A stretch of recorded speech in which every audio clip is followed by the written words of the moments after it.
Okay, so what we are doing here today is just we're kind of doing a family bonding. This is Chief Chief Baba Woga. Oh, a grandpa. Okay, so they say Olale, yes, family. I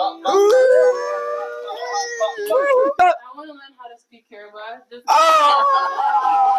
Let me see. Can you give her the mic, please? Disclaimer: I'm Jamaican, so I'm not gonna be able to pronounce everything. So can you introduce yourself to the family? My name is Ruth Ann. I'm Leki's wife, and Araya is our beautiful daughter. Say hi. Hey. And I think it's my birthright to learn Yoruba at this point. So, I mean, just the basics. I think Leki was teaching me, but I don't want to mispronounce anything. What have you learned? Like kilo shele, kilo de. I don't know that one. You don't know that one? Have you eaten? Shoti jeloni. Have you eaten? Oh, kia kia. I learned that one. Quick. No, your dad taught me that one. Yeah. I don't know what else. Kilo colony. Kilo colony. I know that one. What did you learn today? What did you learn today? Okay, yeah. What did you learn today? What did you learn today? Yoruba. Yeah. Okay, that's good. So thank you, Ruth. Okay. Like, we gotta show them that even though you're Canadian and you were born here, like, things started from like people way before you, and you gotta learn to value that, because I mean there are people that are my age and people that are her age that are back in Nigeria, and like things we don't even know how things look for them, to be honest, right? Okay. Have you ever thought of going back to Nigeria? Absolutely. Like, so I mean, I finished my education here, and I'm in a good spot career wise. But like, I also have the mindset that, like, obviously not everything is about money, but in this country that we live in, like, if you don't have the money, you can't really do anything, right? Yeah. So like, I'm like, oh wow, there's definitely going to be like much more exciting opportunities for me back home if I want to chase like a career like that. But I don't know, like it just doesn't sit right with me, like security wise and like electricity wise. Like, don't get me wrong, like I love Nigeria. Like, I visited Nigeria when I've gone there, and like in my heart, like I'm 100. I would always be Nigerian and all of that, right? Like, I wouldn't mind setting up a business there and like tapping into like the youth and like those that are just fresh off university, because those are kind of the things that go into my mind. But being so based here, like it's so hard to like think about actually just like implementing that and just going forward with it. I know. It's a hard decision. Like, we as like the children of you being like the immigrants to Canada, like we get to really benefit from that, honestly, because like so many families that like move from their own, like they're in like a really good spot in their home country, and then they move over here with the idea that we're coming here because we're good doctors, or we're coming here because we're good I don't know, bankers and all of that. But then they come here, and then the dream that has been sold to them when they do the application, it's not really fulfilled, because they say, you don't have the Canadian experience, or you got to go back to school to do this. And then for our parents, yourself and my dad, to be able to like really strive and push forward and still get things done, like it's really good credibility. And like, because there are people that like they were born in Canada and they were raised here, and they still don't have much going on for themselves, to be honest. And like I wasn't even born here, but like I can obviously see the benefit from that, because like I moved here when I was like 13 years old. The way I speak, for an example, like it was like a big thing for me when I first moved here, right? Because it's like it comes to like what side do I want to blend to? Like, do I want to like be really Nigerian, or do I want to be like Canadian? Like, finding that balance, or like I don't even know if there's a balance, because you never really know where you belong or what side you're in, right? And for our parents that are like they've lived their whole life in another country and they move here, and to be able to adapt to that through the difficulties and through the challenges, like really, really, really like big things and really big achievements. And they've set the path for us, and we as their children, like we really just got to continue that and like show that to our own kids that are born here, and they're gonna be like, oh, I'm Canadian, I was born here. Like, you know, like we got to show them that even though you're Canadian and you were born here, like things started from like people way before you, and you gotta know, you gotta learn to value that. Because I mean, there are people that are my age and people that are her age that are back in Nigeria, and like things we don't even know how things look for them, to be honest, right? Okay. I just wanted to add on to what like he was saying, just from the perspective of an immigrant, because I am an immigrant. I came when I was 11, and I could understand him talking about where to fit in, or you know, so when you're here for a while, it's like you never feel like, okay, I'm Jamaican enough or I'm Canadian enough. It's like you're always trying to find that balance of where do I fit in, right? Because when we go back home, it's like, okay, you guys are not Jamaican enough or you're not Nigerian enough. When we're here, you're too Nigerian or you're too Jamaican, right? So it's like, I think being an immigrant, you have to find that balance, but also understanding that, you know, when you come as an older immigrant, you've spent most of your life in your country. Like, it's hard because, like, even my dad, he wants to go back home and he wants to retire home.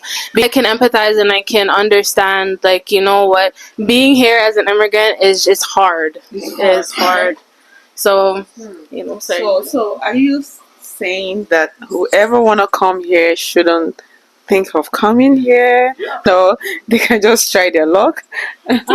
That's not what I'm saying. I mean, in terms of traveling, I think, you know, you should travel, experience it, see if it fits what you want. If it's not something that kind of blends in with you and your goals and your values, then stay where you are, right? But I think that there is an advantage of traveling, visiting certain places, seeing how, you know, other people live. Because, I mean, again, when I came here, it was a culture shock, you know. Being you know, being in school, and like we weren't allowed to wear extensions, no piercings, no makeup, nothing. And yeah, so I went to like a preparatory school, and like he was telling me about the experiences of school, like, you know, you had to make sure that your shoes were clean or you get in trouble. Cut your nails. Like, oh, you know, the ribbons we wore has to match, or, you know, or if it wasn't ironed, you'd be in trouble. Exactly. So it's like, you know, just seeing that and understanding, okay, I'm coming here, the kids are talking to the teachers any kind of way, and they're cussing at the teachers, and you're just like, no one's like, slapping these kids. Yeah, no one's doing anything. Exactly. So I mean, you know, you come here, you're going to see that culture shock and thinking, oh, it's gonna be easy. You have your degree back home. I was even having that conversation a couple weeks ago, but like you get your degree back home as a doctor, engineer, whatever. You come here, you're working in the factories. You're working very hard labor jobs, and it's like new immigrants. 100%. As new immigrants, like, you're working in the factories, and you, as, you know, a younger immigrant trying to make it, like, you have to do better for your family. Yeah, like I see it in like in the socials. This is more geared towards, like, I guess Africans, more Nigerian as well too. They say, like, if you're really in a good spot in like your home country and like you can live comfortably, I'm saying this for Nigerians, like, is it really worth that relocation to like abroad, where like now you need to really grind maybe 20 times more harder to be able to, like, because everything is all about bills and stuff, right? But I see it on social media where like people my age and maybe just slightly older, they advise like youth of my type, like, oh, well, if you're doing really well for yourself in Nigeria, maybe you do want to just stay in Nigeria, because life over here, it seems really exciting and really fun. I mean, don't get me wrong, it is, but like it's really a lot of struggle. And like I see kids that come, like, they're as like international students, for an example, like, I'm sure when they come here and they see how it is, they're like, whoa, really, this is how it is? Like, abroad seems like so pretty and so nice and all of that when we're back home, but the moment we come here and we like start growing up and living in it, like, we really get to understand that, wow, it's not such an easy thing. Yeah, but like I still do advise people that want to like I mean, if you want to travel, to Canada for like visitation or anywhere in the world, absolutely. If you want to relocate here, I absolutely wish you can do it, and I want you to do it, but understand the struggles that comes with it. What? People are gonna tell you that, okay, Leke, so come back home.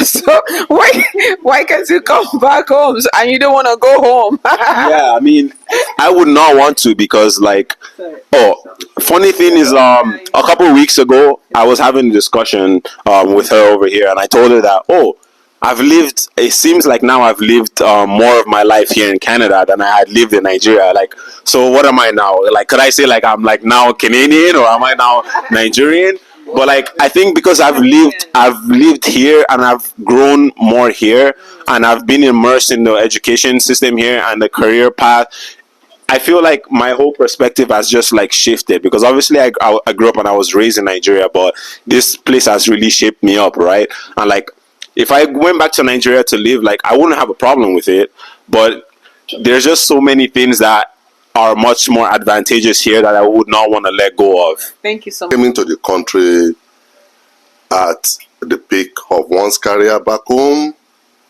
when actually you were doing well, or probably there was a shift in your socio-economic status, and you are trying to find the balance, and the balance is making your kids worldwide in future, having that chance or the platform to provide that enabling to make things just okay for them, so that to strive, to thrive, and to excel.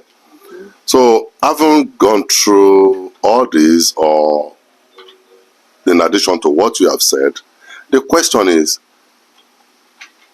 I have not been able to find the balance. The balance, I've turned the pages of dictionaries and I've not been able to say the balance. The balance I am talking about is, those that are listening to me will still say the strong accent. Yeah, you can never let go of that. That can never go off. Yeah, just Obviously, for reasons best known, due to what I have eaten, due to what I have had, due to what I've been, my brain has been wired to. Now, some of African parents or migrated parents that have their kids brought here are now facing some challenges. Challenges as per they want to relocate back to where they come from, where they could actually have that fit into the society, not saddled with a lot of bills. we still have to let people know the truth about being, relocating. Like Nigerians, we can adapt anytime to anything. You understand me? So even back home, I know I still have to work. We thought we don't pay bills. We pay bills back home. We work hard. You understand? Right. Yes. So Do you ever get homesick? homesick? Homesick is just the food. So I felt like I'm eating the Nigerian food this morning. I was like, it's been a long time. And I asked the question, where did you get this? Where did you from here? But It's from Nigeria. For me, that, like, I love suya, for an example. Like, I just like going to the street to be able to see the malam on the road and just tell him, malam, cut me this, I taste it out. Yeah, K&K, But like, these are the type of things that you can't really, I mean, you can see it here, but it's like too jacked up in price, man. Like, if I was to spend $20 in Nigeria on suya, oh my God, I can feed like the whole clan, bro. Yeah. So life is just full of, there's no place you are that you are not going to face challenges. Right. There's no place you are that you're not going to work hard. And I think if we look at the Bible even mentioned it, that you have to work before you can eat. You understand me? So it's a thing that life has, thrown at us. So even if you are back home, people still struggle back home. A lot of people still struggle here. So to me, it's like a thing of the world, and we just have to situation you find yourself, make yourself happy. Even if your environment doesn't give you happiness, create something that make you happy. What I've experienced, it's definitely very, very different. It seems a lot more lenient. I would say it seems like it's a little bit behind compared to a lot of countries, because I know a lot of immigrants come to Canada and they find the curriculum a lot easier. I found my learning experience to be very casual, for lack of a better term. I always did quite well in school, but there wasn't much structure in terms of it being strict. Like, I never went to a school with a uniform. I could come wearing whatever I please. And, you know, if kids weren't doing their homework, maybe their teacher will say you should do your homework, but there's no. Or they just get a note to go home. Yeah, so definitely a lot less structure and discipline from other places. But, you know, for me it worked. I was always very self-motivated, so I did very well in school. So yeah, it worked for me, but for other kids, you could definitely see there was a lot of slack, and there wasn't somebody to hold them accountable for what they weren't doing. True. So I think that's something that we lack in a little bit of Canada, is we're a little bit too lenient with some things. So yeah, that's my experience. Yeah, like from your perspective, like that seems like normality to you. Like we as immigrants, like we can like compare, because we have a before and we have a after. I mean, Ola went to school also in Nigeria, but like he only went to like primary school, for an example, right? So he doesn't really understand like the secondary school aspect side of things. Like I would say this though, like when I went to secondary school in Nigeria, my first I think it was like JS1 or Basic 7 or something like that. Is he gonna drop from the fall down? There was a kid actually from America. Like his dad had like this really nice American accent, and he came with his brother, his sister. Black? He was like a Igbo kid. Okay. Like he was born in the States and all of that. But I don't really know what happened, whether they got deported or something like that. But he had to now start all over his life now in Nigeria. And like for him fitting in there, like it just seemed like he was getting like bullied, or like he did the littlest things, and like he would get beatings from it, and he was like, why am I getting beatings? Like obviously he wasn't used to all of that in Nigeria, right? But like I have the guy on Facebook now, and I see what he's doing in life now. It's like, wow, like he's doing really well. Like back home, when we see him, he's like, oh, look at this Ajabota, look at this Oyinbo kid. Like he's so slow and he's so posh, but like what was in his head was like really like advanced stuff. Like this guy's doing like, I don't know, computer or tech, whatever. Today he's in Rome, tomorrow he's in another place. Like that's how life kind of goes. Like for we as the Nigerians, like during my age group, like, oh, the Nigerian dream is to like leave Nigeria and go to abroad, right? But like somebody that was now in America and he had to come to Nigeria, like think about how he would have also felt in that reverse aspect, right? It just seemed like really cool to like just like think about. I was gonna say, I don't miss the discipline, but I'm grateful for it. I think that's something where, you know, you don't do your homework, you disrupt the class, and you're getting slapped. Like, you're getting embarrassed in front of your class because you did something wrong, right? I mean, regardless, that still shaped us, because with the discipline and, you know, making sure that we did our homework on time. And I think sometimes the discipline was a little OD, I won't lie. Yeah, because it's just like, let's say you have like stage fright, or like you have anxiety as a kid, but you know, when you're back home, they don't really like diagnose those sort of things, right?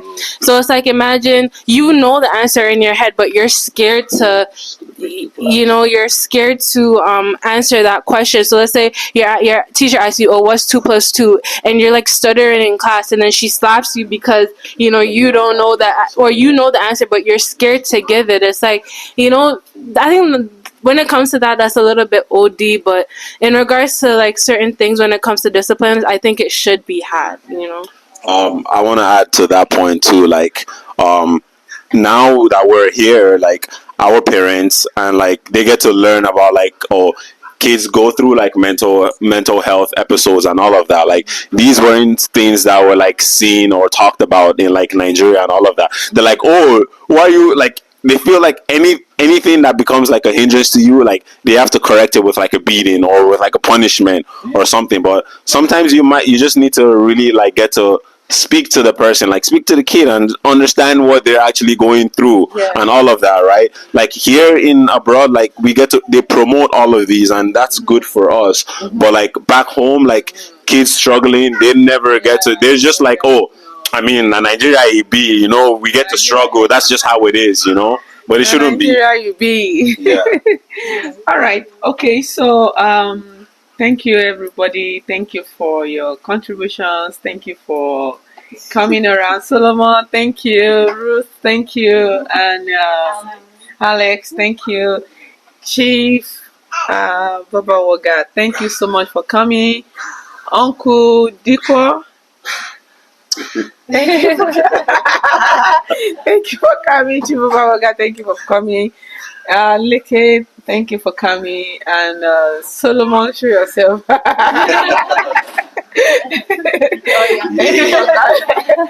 Okay, so and also and Kule that's not here. We're thinking of you. Kule, we're thinking of you. We love you so Peter and Olamide, you're involved in this as well. Involved in this, so we are looking forward for episode 2 of this. Probably December. Yeah, absolutely. Christmas. Celebrate it.